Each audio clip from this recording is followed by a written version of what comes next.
Hi, it's Allie, and this week we're going to talk about the 1990s and the impact of reality TV on our television landscape.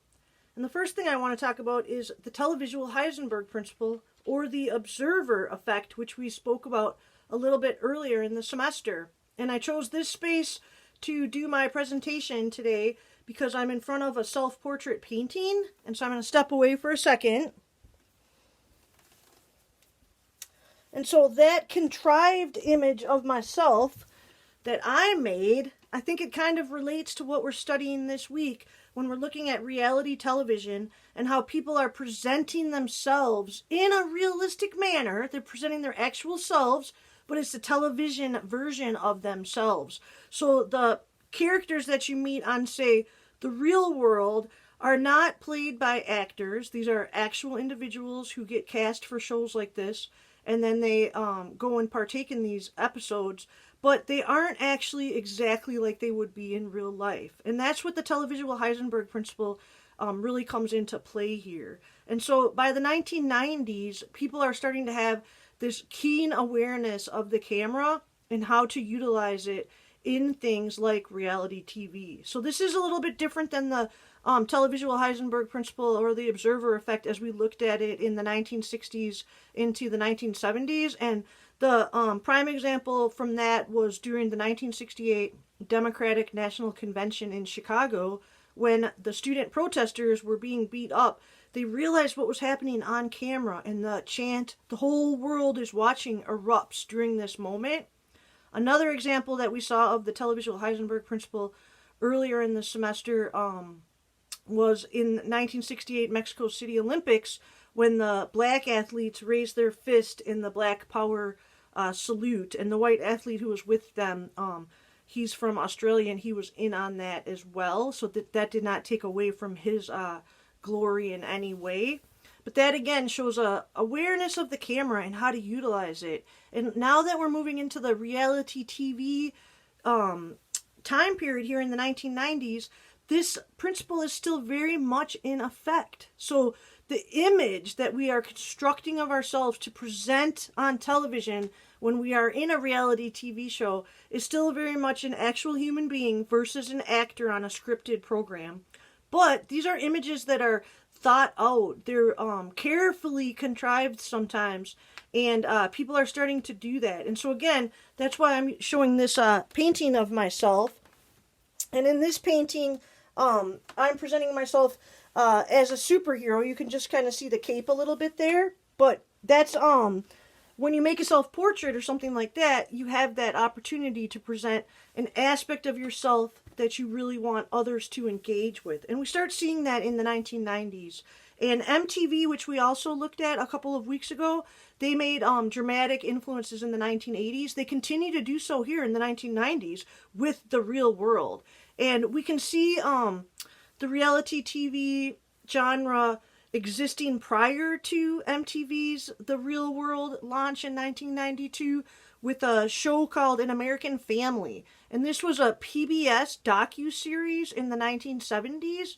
And it's very much in the vein of a traditional documentary style show. But you can really see in this show some of the drama, some of the kind of ways of editing and showing this family that start to really manifest here with reality television by the 1990s.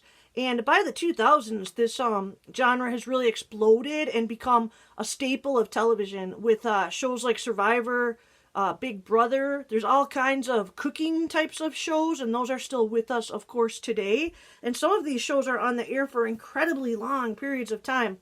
MTV's The Real World stays on the air for 25 seasons, 25. And it's recently relaunching in a reboot on Facebook Live, trying to connect with the youth of today in a new medium. And that's very much a formula of MTV, is to stay relevant to the youth. And how do they do that? So again, as we're looking at this reality television programs, and in our discussion forum this week we'll be discussing this as well, notice this Heisenberg principle or the observer effect and how this might be manifesting. And when you're watching your own shows, most of us do indulge in this type of television, and there are very quality reality programs as well as ones that are not. And I think all of us have some shows that we like to watch. I have my own, I guess, my own pull is towards watching working class people in terrible jobs. I don't know why. I'm a working class person myself, but I like to watch things like ice truckers and things like that. Like, how do they get this done? How are they still alive? Those crazy fishing shows, I don't know why, but those are ones that I start to watch. And reality TV starts to impact everything in the 1990s, not just reality television, the shows that we're familiar with, but the news of this era is very much informed by this type of dynamic as well. And I'm just going to go over a couple of these crazy news stories of the 90s that are very much with us today, and we'll have screenings of most, if not all, of these this week in our screenings. So, John F. Kennedy Jr., he's very famous because he's JFK's son, and the tragedies in that family continue. JFK Jr.'s plane crashes and he dies. That's not so over the top of the news like the stories I'm about to tell you, but it was covered in this real reality TV fashion. How do you feel as JFK's plane crashes, and the way that the news were tuning into this? Then there's a couple of teenagers called the Menendez brothers, teenagers, young adults, and these are two very affluent young men who end up murdering their family, their parents, and it's like 7 years and multiple trials later, followed through court, television, and the news. And so these guys become kind of a household name, and they're really kind of beat up on the talk show circuit with the comedians and such. So the Menendez brothers is very much followed in this kind of reality TV news manner. Also, Princess Diana, she dies, and this is very much an impact of this type of reporting. The paparazzi are actually chasing her, and it causes the crash, which her limo crashes and she ends up dying. This becomes news, of course, globally. This is a worldwide event. Princess Di was very loved, and her sons and seeing them at the funeral for their mother, I think, is very much etched in a lot of our memories as we engage with these princes to this day. And then there's Monica Lewinsky. So we have a president in the 1990s who's extremely televisual, and that's Bill Clinton. He appears on MTV in a town hall with the youth, and one of the questions that the youth, the college students, ask him is, do you wear boxers or briefs? And this is a very, very famous question that ended up, most people will remember this if they're my age and they were around during this election period. And of course, Clinton answered boxers, thinking that that was very cool. Of course, we don't really know what kind of underwear the president asks, but never before was that a question that was seen as a relevant question for the potential president of the United States. Bill Clinton also famously appears on Arsenio Hall, and he plays the saxophone. And again, this was a appeal to young voters in an attempt to be cool and relevant. And quite frankly, it ends up working. Later on in the decade, though, we start seeing this scrutiny that television covers Bill Clinton kind of turns against him, as there's an affair with an intern in the White House, Monica Lewinsky, and that ends up becoming very, very famous. And I bet most of you guys have heard of that event to this day. And then there's Lorena Bobbitt, and she is famous for cutting off the penis of her abusive husband, and that became, it's a terrible thing. It's abuse. It's cutting off a penis, but it's so over the top that people laughed about this, and I don't want to laugh, but I can't help but remember all of the crazy news reports about this. And again, this becomes late night joke, late night talk circuit fodder. And Lorena Bobbitt, even though she's an abusive wife, and she responded to a tragedy with another tragedy, ends up becoming part of the talk show circuit in this way. And then there's the case of the Long Island Lolita, Amy Fisher.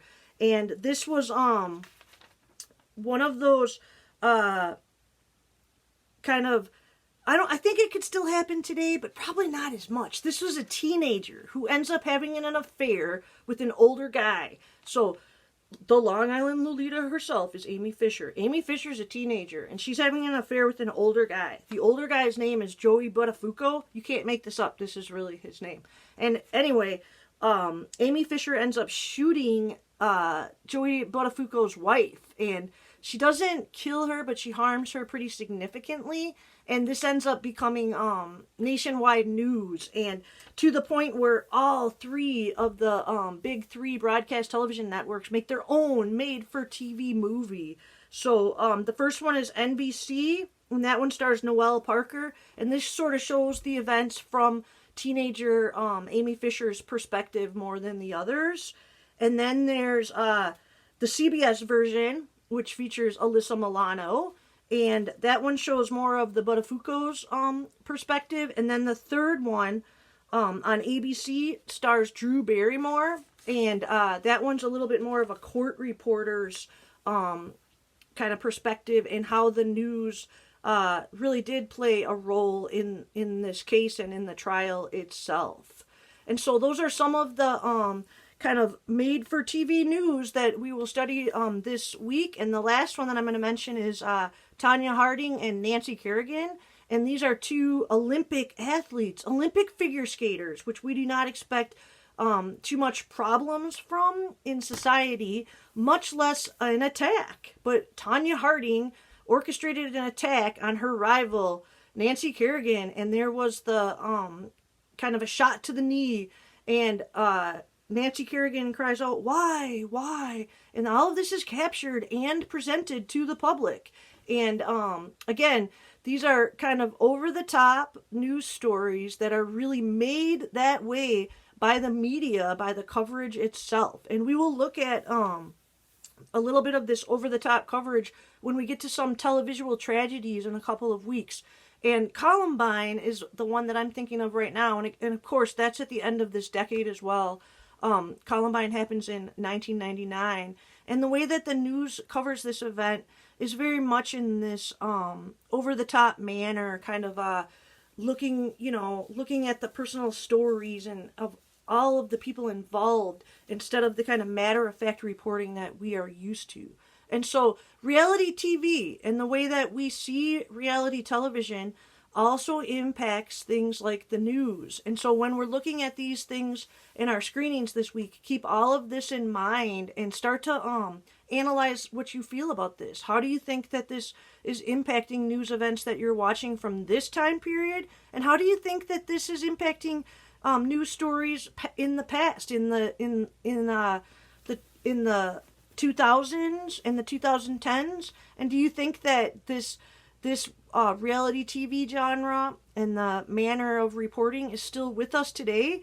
Or have things started to shift in the age of social media, where there's not such an intermediary between the viewer and the presenter? And what is the impact of all of that? So think about all these things while you're doing your studies this week. And this video did get a little bit long. Thank you for your attention.